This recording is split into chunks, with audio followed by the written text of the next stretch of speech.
চলে আসলাম বন্ধুরা shirt cutting পঞ্চম পর্বে।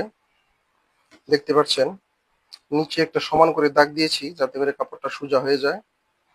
তারপর আমরা এখানে 5.5 ইঞ্চি দাগ দিব উপরের দিকে, গলার জন্য দিব 2.5 ইঞ্চি।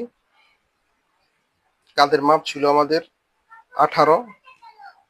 18-র মধ্যে সেলাইয়ের জন্য কাপড় রাখতে হবে, রেখে দিলাম।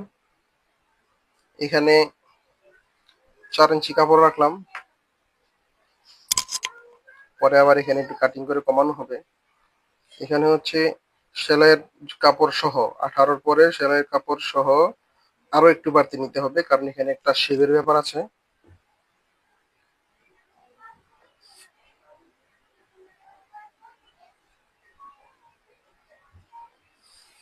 দেখতে পাচ্ছেন বন্ধুরা, আমাদের কিন্তু কাঁধের মার্ক করা হয়ে গেল। আমরা এখন কাটিং করে নিব।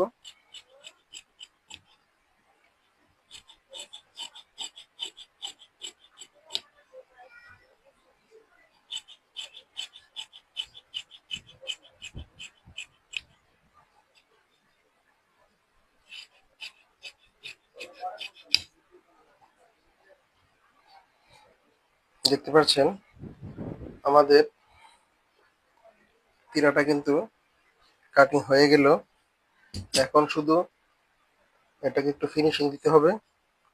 এই পাশ থেকে একটু কেটে নিতে হবে, যেহেতু প্রত্যেকটা মানুষের কাঁধ ঢালু থাকে, এই জন্য এই শেপগুলা বন্ধুরা দিতে হয়। গলাটা প্রত্যেকটা মানুষের গলার মাপ অনুযায়ী দিতে হয়। আমাদের কাঁধ কাটিংটা হয়ে গেল। দেখতে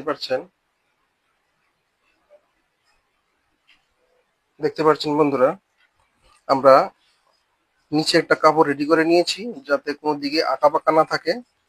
তারপরে আমরা তিরাটাকে একটার উপরে রাখছি, মানে নিচে কাপড়টা দিয়ে কাপড়টার উপরে কাটিং করা তিরাটা রাখলাম।